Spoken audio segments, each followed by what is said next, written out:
Travel এজেন্সির আড়ালে জাল পাসপোর্ট তৈরির চক্র। রাজ্যে পাসপোর্ট জালিয়াতির মূল পাণ্ডা মনোজ গুপ্তকে গ্রেপ্তার করেছে পুলিশ।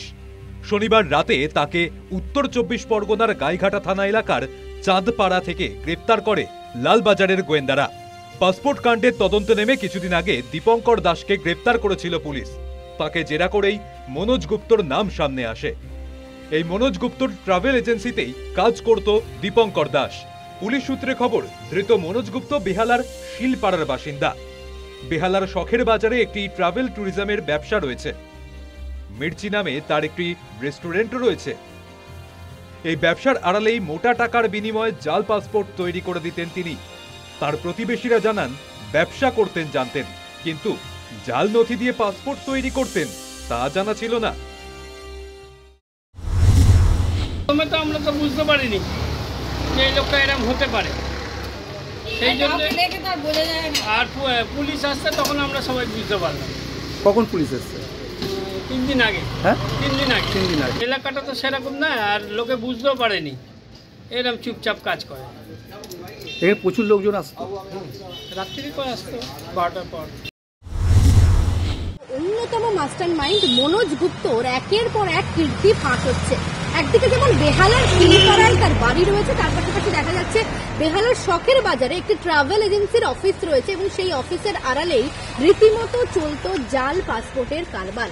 বেহালার মতিলাল গুপ্ত রোড অর্থাৎ শখের বাজার এলাকার এই যে অফিস বা যে দোকান দেখতে পাওয়া যাচ্ছে, এখানেই ট্রাভেল এজেন্সির অফিসের আড়ালে রীতিমতো জাল নথিকে হাতিয়ার করে জাল পাসপোর্ট তৈরি করা হতো। এবং আরও যেটা পুলিশ সূত্র মারফত জানা যাচ্ছে যে এই পাসপোর্ট জালিয়াতিতে ধৃত দীপঙ্কর দাস এই ট্রাভেল এজেন্সির অফিসেই কাজ করত। অর্থাৎ এই যে পাসপোর্ট জালিয়াতি চক্রের একের পর এক যে অভিযুক্তকে গ্রেফতার করা হচ্ছে, তারা প্রত্যেকেই একে অপরের সঙ্গে জড়িত।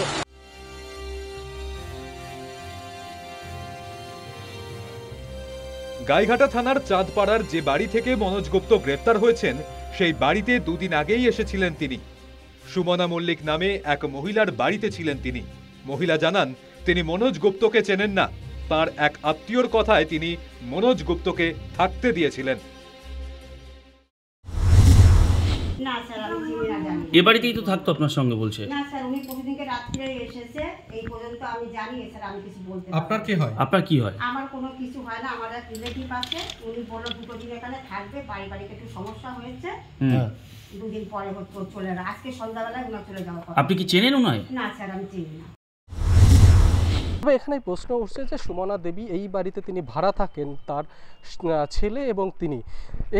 এখানেই প্রশ্ন যে যেখানে একজন পরিচিত পুরুষ, তাকে তিনি এখানে আশ্রয় দিলেন কেন? এবং যে ব্যক্তির কথা এখানে বলা হচ্ছে তপন ভদ্র, যে চাঁদপাড়ার বাসিন্দা, তপন ভদ্র তাকে এখানে বলেছিল যে সুমনা দেবীকে রাখতে। এবং তপন ভদ্র তার বাড়িতে গিয়ে দেখা গিয়েছে যে তিনি বাড়িতে নেই। তাকে ফোন নাম্বারে যখন যোগাযোগ করা হয়, তার ফোনও সুইচ অফ। স্বাভাবিকভাবেই প্রশ্ন উঠছে যে মনোজ গুপ্তা এখানে কি উদ্দেশ্যে তিনি আশ্রয় নিয়েছিলেন? শুধুই কি যে এখানে থাকার জন্য, নাকি এখান থেকেই নতুন করে আবার পাসপোর্ট চক্রের যে জালিয়াতির খবর তার কাছে উঠে আসছে, যে পাসপোর্ট জালিয়াতির চক্রের মূল পাণ্ডা তিনি বা মূল পাণ্ডা হিসেবে তার নাম আছে, এখানে বসেই নতুন করে আবার সেই জালিয়াতি চক্রের ছক তিনি করছিলেন। পাসপোর্ট জালিয়াতি নিয়ে চিন্তিত জানান রাজ্য পুলিশের DG. New scheme of things, the Superintendent of Police will personally take interest and ensure that whatever verification goes, they are up to they have passed all the they have cleared all the required things. Agencies, we need to come together and handle this. We will this delivery system also, and so there were 2 things which I wanted. We are strengthening with other agencies. We are trying to strengthen the system.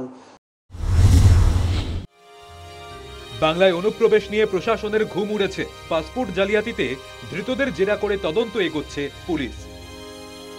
News time.